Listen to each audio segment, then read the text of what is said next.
Half a day and hello, my name is Kelly Bloss and this is my channel Bites International. Thanks for joining me today. Today we're making something a little bit different than what I've been making. We're gonna make a healthy meal. I'm gonna show you how to make a Buddha bowl at home. This recipe I found on Pinterest one day and I haven't been able to find it since, but I'm going off of memory here and how I make my dressing and the vegetables that I like to use as well. You can use almost any vegetable, for a Buddha bowl, but you want to eat vegetables of all different colors. It's just something that's going to be really hearty. It's going to fill you up for a longer period of time and it's going to give you some great fiber. And it's so full of flavor. Trust me when I say you'll feel like you're eating, a full meal with meat, vegetables, and carbs. I say this in almost every video. It is a very simple recipe to follow. You're gonna get all your vegetables and you're gonna chop them up into bite-sized pieces, because when you put your Buddha bowl together, you wanna be able to mix everything up and just dig right in.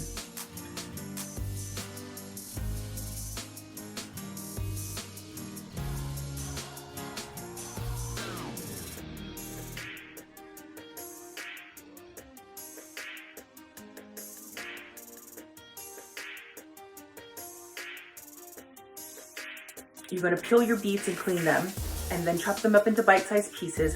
Put them on a cookie sheet covered in parchment paper. Toss them in some olive oil, about 1 to 2 tablespoons, depending on how many beets you have. And then, add some salt. I prefer to use kosher salt. You can use some pink Himalayan salt as well, or just some regular sea salt, as well as some black pepper. I'm not going to give you a measurement for your salt because some people like things saltier and some people not so much. So your salt is going to be at your discretion. Then you have, same thing with butternut squash. You can get a lot of things, prepped at the grocery store nowadays. So, I was able to find some prepped, peeled and cut into bite-sized pieces, butternut squash, Brussel sprouts, broccolini, and everything. So you might want to do some prep, for instance, for the Brussels sprouts, because, they tend to be a bigger bite. So I was cutting them in half because, one, they roast better as well, cut in half. So, again, your butternut squash, olive oil, salt, and black pepper, toss those together. The same thing with your broccolini, asparagus, mushrooms, and any other vegetable that you decide to use.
Now to make the chickpeas, I prefer to have them a little bit on the spicier side. So this is where you're gonna get all of that flavor added to your Buddha bowl, because if you have too many flavors, it can be conflicting. So salt and black pepper on all the vegetables, but the chickpeas kind of the center of attention on this Buddha bowl. So I happened to make this Buddha bowl while visiting a cousin, so I was only able to use the spices in their cupboard, but they had some great spices. I used chili powder, oregano, garlic powder, cumin, paprika, salt, black pepper, and some dried parsley as well. And again, when you're prepping your chickpeas, I used to just use the cans. You'll want to drain them and then rinse them lightly just to get that excess starch off of it. And then you'll want to pat them down with some paper towel before putting them in a dry bowl. Toss that in some olive oil, and then we're going to put on our spices. Again, your salt and your peppers to taste, as well as the rest of the other spices, because some people may like it spicier than others. If I had some cayenne pepper or some red pepper flakes, I would have added that to there because I do like some heat. So you can add some heat to the chickpeas just to kind of elevate the flavor in your Buddha bowl. So you can mix everything together in a separate bowl, minus the salt and black pepper. And then what you'll do is you can just sprinkle it on your chickpeas, so that, and if you reach the color that you like, you say, okay, this looks like enough spices to me, then by all means stop. Or you can put all of the mixture in there and you'll really get some spicy, fully flavored chickpeas. And then again, add your salt and black pepper to taste as your preference. And you can just, add your salt gradually, and you can eat your chickpeas just like that. You can just toss them in your mouth, and just to see if you have the salt to your liking. Once you get it to your liking, put it on a cookie sheet covered in parchment paper. Again, this is going to be easy cleanup after. Put it in the oven at 400 degrees Fahrenheit for 15 to 20 minutes until they kind of become that light roasted color.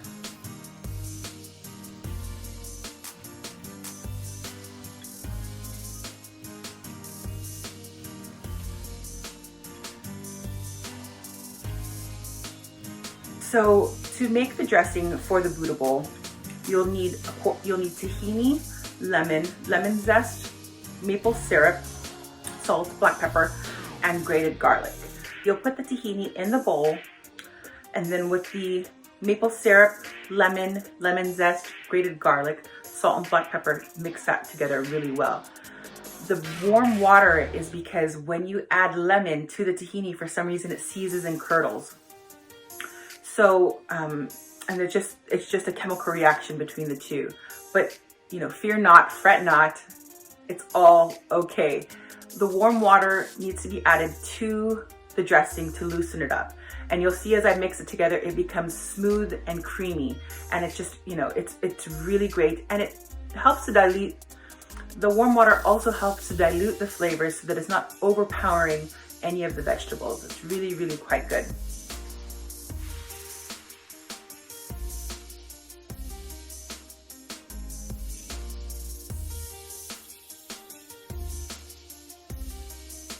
So once you put your bowl together, top it with your dressing, mix it really well. First take a picture, send it to me, mix it really well, and then enjoy. You're gonna get a really full-bodied, multiple flavors, multiple texture. It's really just a party in your mouth. I know that sounds funny, but you're feeding your eyes, you're feeding all of your senses, your eyes, your nose, your mouth, and your ears, because you're crunching on different textures. So, and overall your body, you are going to feel really full. You're going to feel like you're biting into some kind of meaty, a very meaty and flavorful dish. You won't miss the meat at all.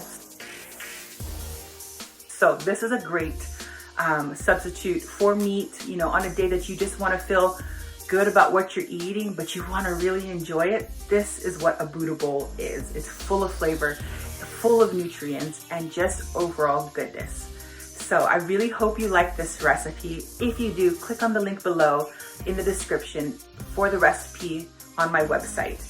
I hope you'll like, share, and subscribe. Thanks so much for joining me. Have a good day.